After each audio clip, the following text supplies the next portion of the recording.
आज मु पोटलर एमिति एक सुंदर रेसिपी तैयारी करी।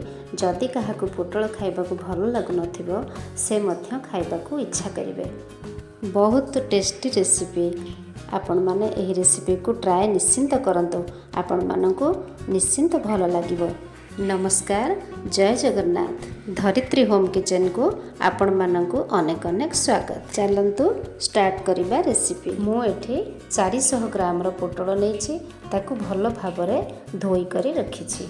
मसला लगी 2टी बड़ टमाटो, 2 इंच रो अदा, 8 कोला रसुण, पोस्त आउ पनीर नेछि।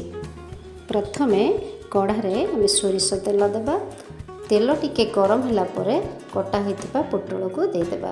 पोटल को आमे 2 फाळ करबानी, अधा फाळ करी काटिबा। पोटल रे हळदी लूण पकाई भल भाबरे गोळाइबा आउ सिझिबा पई ताको घोड़ाई देबा। न घोड़ाई की भी आपण माने खोला रे एमती भाजी परिबे। प्रथमरु मु एई रेसिपी रो ना कहि नथिली, तो एटा हमर पोटल कुरमा, जेउटा कि हमर भोजी रे बेसी बना जाए।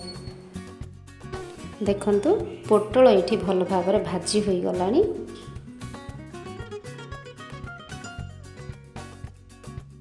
एठी पोटल हमर 80% सिझी जाइछि। सेई कढ़ारे आउ अल्प तेल पकाई सेथिरे गोटे तेजपत्र आउ कटा होइथिबा पियाज को आमे दे देबा। पियाज को बहुत छोट करी काटिबे। देखंतु मो एठी बहुत छोट करी काटि देछि। जदि पियाज को छोट करी काटि न परचंती ताहले मिक्सर कि चॉपर सहायता रे छोट छोट करी काटि पियाज को गोल्डन ब्राउन हैला पर्यंत आमे भाजिबा। पियाज भल भाबरे भाजी होई गला परे आमे बटा होइथिबा मसला को सेथिरे दे देबा। मसला रे हळदी लूण लंका गुंड पकाई भल भाबरे गोळाइबा। ध्यान देबे जे पोटल रे आमे भाजिला बेले फास्ट लूण देइथिले मसला रे टिके कम करी लूण देबा। मसला रे मु गोटे सुखिला लंका देइथिली। आपण माने एठी रेड चिली पाउडर भी देई परिबे। मसला को 2-3 मिनिट कसिबा परे सेथिरे आमे जीरा पाउडर, धनिया पाउडर, करी पाउडर आउ अल्प पानी देई भल भाबरे कसिबा। देखंतु मसला एठी भल भाबरे कसी होई गलानी। आमे भाजी रखिथिबा पोटल को मसला रे दे देबा।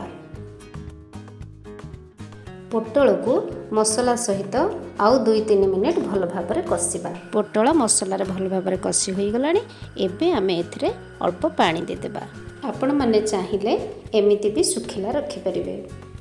पानी देई भल भाबरे गोळाइबा आउ 2-3 मिनिट सिझिबा लागि घोड़ाई देबा।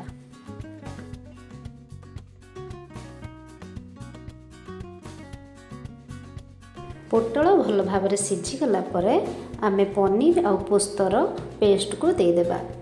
पोस्त देई आमे भल भाबरे गोळाई देबा।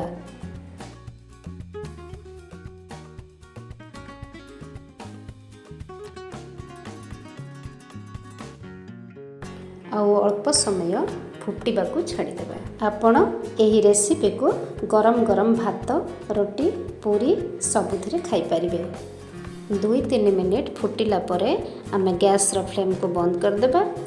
लास्ट रे गरम मसला और धनिया पत्र दे ओल्हाई देबा। जदि मो वीडियो आपण मानको भलो लागुची प्लीज लाइक बटन क्लिक करिवे, सब्सक्राइब करबा को भूलिबेनी।